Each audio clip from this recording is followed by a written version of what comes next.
In the blazing sun of Canaan, the dust of the wilderness clung to the sandals of the Israelites. They had wandered for 40 long years, circling mountains, facing hunger, thirst, and battles, waiting for the promise of God to be fulfilled. And now, at last, they stood on the very threshold of that promise. The Jordan River lay behind them, miraculously parted by the hand of God so they could cross on dry ground. Before them, however, rose the towering walls of Jericho, the first and most formidable obstacle in the land God had promised to their ancestors. Jericho was no ordinary city. It was one of the oldest, most fortified cities in the ancient world. Its massive double walls loomed high and strong, built with thick layers of stone and mud brick. The outer wall was wide enough that chariots could ride upon it, and the inner wall stood like an unyielding barrier of power. To the Israelites, Jericho looked unshakable. To its inhabitants, Jericho felt invincible. Behind its gates, the people trusted in their walls, their soldiers, and their gods. Yet what they did not know was that the true and living God, the God of Israel, had already declared Jericho's fate. Joshua, the appointed leader of Israel after Moses, stood gazing at the city. He was a seasoned warrior, a man of courage, but even he knew that no human strength could topple these walls. As he walked near Jericho, a man appeared before him with a drawn sword in his hand. Joshua, cautious yet bold, demanded, "Are you for us or for our enemies?" The figure's reply thundered with divine authority, "Neither. But as commander of the army of the Lord I have now come." In awe, Joshua fell face down, realizing he was in the presence of a heavenly messenger. The commander told him to remove his sandals, for the place where he stood was holy. In that moment, Joshua understood that this battle would not be won with spears or swords, it would be won by the hand of God alone. God's instructions were unlike anything a military leader would expect. Joshua gathered the priests, the Levites, the warriors, and the people, and spoke the words God had given him. For 6 days, the army would march once around Jericho, silently, with the Ark of the Covenant, the symbol of God's presence, at the center. 7 priests would walk before the ark, blowing 7 trumpets made of ram's horns. Not a word was to be spoken by the people until the appointed time.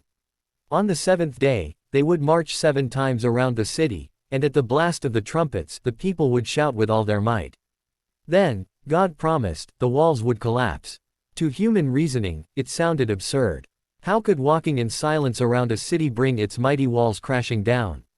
Yet the Israelites had learned to trust their God. They remembered the manna in the wilderness, the water from the rock, the parting of the Red Sea, and the Jordan River. They knew that obedience to His word was greater than any weapon. So, the march began. On the first day, the people set out in solemn silence. The priests blew the trumpets, their piercing sound echoing off the walls of Jericho.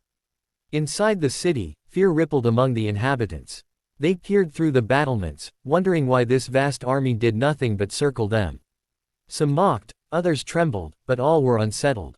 After one circuit, the Israelites returned to camp. The second day, they did the same. Then the third, the fourth, the fifth, and the sixth. Each day the same routine. Each day, the people's faith was tested, and each day, Jericho's nerves were frayed a little more. By the 7th day, anticipation hung thick in the air. The Israelites rose at dawn, hearts pounding with expectation. Today would be different. Today God would act. They marched around the city once, then twice, then 3 times. The trumpets sounded again and again. 4 times, 5 times, 6 times. Still the walls stood firm. But on the 7th circuit, the priests gave a long, loud blast on their trumpets, and Joshua cried out, "Shout! For the Lord has given you the city." A thunderous roar erupted from the people, tens of thousands of voices lifted in obedience and faith. In that instant, the ground shook, the air trembled, and the walls of Jericho collapsed. Stone and mud tumbled like waves, crumbling inward. What had seemed impenetrable fell in a heartbeat, not by human force but by divine power. The Israelites charged straight into the city and captured it. Only one household was spared, Rahab's. She was a woman who lived on the city wall, a woman with a past the world scorned, but a heart that had turned in faith to the God of Israel. Weeks earlier, when Joshua sent 2 spies into Jericho, Rahab had hidden them from the king's soldiers, risking her own life. In return, the spies promised her safety when Israel took the city, instructing her to tie a scarlet cord in her window as a sign.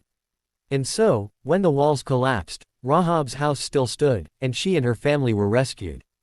Her faith not only saved her life, but it also wrote her name into the lineage of kings, for from her line would come King David, and generations later, the Messiah himself, Jesus Christ. The fall of Jericho was more than a military victory. It was a revelation of God's power, His faithfulness, and His ways that defy human wisdom.